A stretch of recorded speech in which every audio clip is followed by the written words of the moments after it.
ধোয়া ওঠা এক প্লেট গরম ভাতের সাথে এক টুকরো সর্ষে ইলিশ আর তার সাথে ইলিশ মাছের লেজের ভর্তা। নাম শুনলেই কেমন জিভে জল চলে আসে, তাই না? প্রতিটা বাঙালির খুবই পছন্দের মাছ হচ্ছে ইলিশ মাছ। হ্যালো এভরিওয়ান, আসসালামু আলাইকুম। কেমন আছেন আপনারা সবাই? আশা করছি সবাই খুব ভালো আছেন এবং সুস্থ আছেন।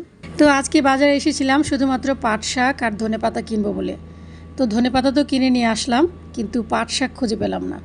আমার আসলে অনেক দিন থেকেই পাট শাক দিয়ে ডাল দিয়ে খাওয়ার খুব ইচ্ছে হচ্ছিল, সেজন্য আমি প্রায় 2 থেকে 3 দিন পর্যন্ত শুধু পাট শাক খুঁজেছি বাজারে, কিন্তু তিতা পাট শাকটা আছে, মিষ্টি পাট শাকটা আমি কোথাও খুঁজে পাচ্ছি না। তো আজকেও কিন্তু খুঁজতে খুঁজতে প্রায় অনেকটা দূর চলে গিয়েছিলাম, তারপরেও কিন্তু আমি কোথাও খুঁজে পেলাম না। তো যাই হোক, কি আর করা, একদম হতাশা হয়ে তারপর বাসায় চলে আসছি। মিষ্টি পাট শাকটা আসলে ডাল দিয়ে রান্না করলে খেতে অনেক ভালো লাগে, আর সেজন্যই খাওয়ার জন্য একেবারে ব্যতিব্যস্ত হয়ে গিয়েছিলাম। তো এই তো আমি মাঝারি সাইজের একটা ইলিশ মাছ কেটে নিয়েছি, খুব সুন্দর করে এখন ধুয়ে নেব। আর এটার ভিতরে ডিমও আছে দেখা যাচ্ছে।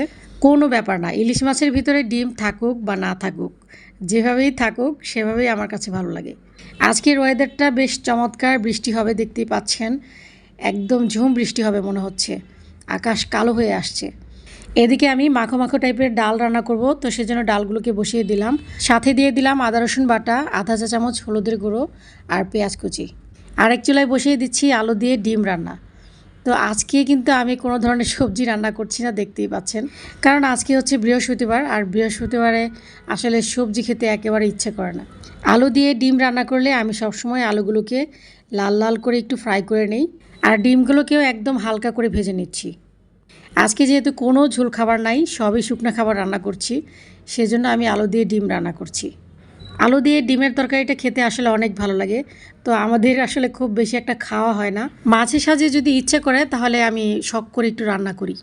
ডিম আলুর এই তরকারিটা আমি সবসময় মাংসের মশলা দিয়ে রান্না করার চেষ্টা করি, কারণ এইভাবে রান্না করলে খেতে অনেক ভালো লাগে।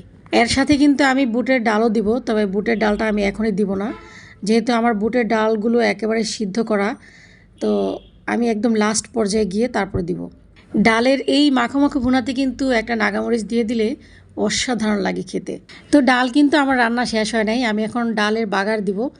আর এভাবে ডালটা রান্না করলে খেতে অসম্ভব ভালো লাগে, সাথে যদি পাট শাক দেওয়া যেত তাহলে আরও বেশি ভালো লাগতো। আর টক দিয়ে রান্না করলেও কিন্তু অনেক ভালো লাগতো, কিন্তু আমার ফ্রোজেন জলপাইটা আসলে শেষ হয়ে গেছে, যার কারণে আমি দিতে পারলাম না। ডিম আলুর তরকারি রান্নাটা আমার প্রায় শেষের দিকে, আর সেজন্য আমি সামান্য একটু বুটের ডাল দিয়ে আরও 10 মিনিট রেখে দেব। তবে চুলার আঁচটা কিন্তু আমি একেবারে লো করে রেখেছি। সরষে ইলিশ রান্না করব, তো সরষে ইলিশের জন্য আমি কিন্তু সাদা সরিষাটা নিয়েছি, দেখতেই পাচ্ছেন। তার সাথে আমি গুটি কয়েক কাঁচামরিচও দিয়েছি। কাঁচামরিচ দেওয়ার কারণে কিন্তু সরষের যে তিতা ভাবটা সেটা একেবারে নষ্ট হয়ে যায়। তো সরষে আর কাঁচামরিচ আমার বাটা হয়ে গেছে, আর এখন আমি কিছু পেঁয়াজও বেটে নিচ্ছি, কারণ সরষে ইলিশে আমি অবশ্যই পেঁয়াজ বাটা দিব। তো বাটাবাটির কাজ আমার শেষ হয়ে গেছে, আর এদিকে ডিম আলুর তরকারিটাও রান্না হয়ে গেছে। এখন শুধুমাত্র সৌন্দর্যের জন্য উপর দিয়ে একটু ধনেপাতা ছিটিয়ে দিলাম। বেটে রাখা সরষে আর কাঁচামরিচগুলোর উপর একটু পানি দিয়ে তারপর এটাকে আমি ভালো করে ছেঁকে নেব।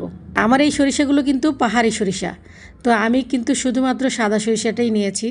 আপনারা কিন্তু অবশ্যই কালো এবং সাদা দুটো একসাথে মিক্স করে সরষে ইলিশ করবেন, তারপরে দেখবেন এটা খেতে ভীষণ ভালো লাগে।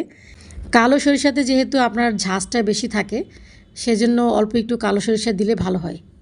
বাহিরে প্রচণ্ড বৃষ্টি হচ্ছে, আর এদিকে আমি লেজের ভর্তা বানাবো, মানে ইলিশ মাছের লেজের ভর্তা। তো মাছটাকে কিন্তু আমি খুব ভালো করে একদম কড়কড়া করে ভেজে নিয়েছি, সাথে শুকনো মরিচগুলোকেও ভেজে নিয়েছি।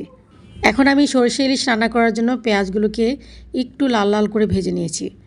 সরষে ইলিশ অবশ্য এভাবে রান্না করে না, তবে আমি আমার মতো করেই রান্না করছি আজকে।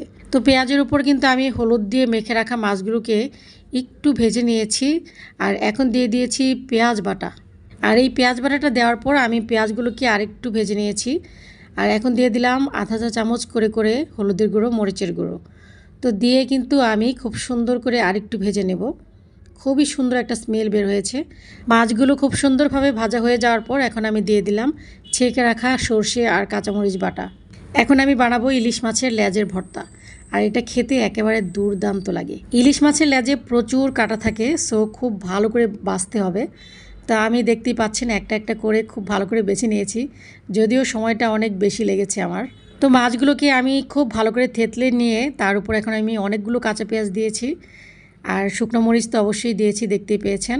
তার উপর ধনেপাতা, সরিষা, তারপর আবার একটু ধনেপাতা দিয়ে খুব সুন্দর করে মেখে নিয়েছি হাত দিয়ে।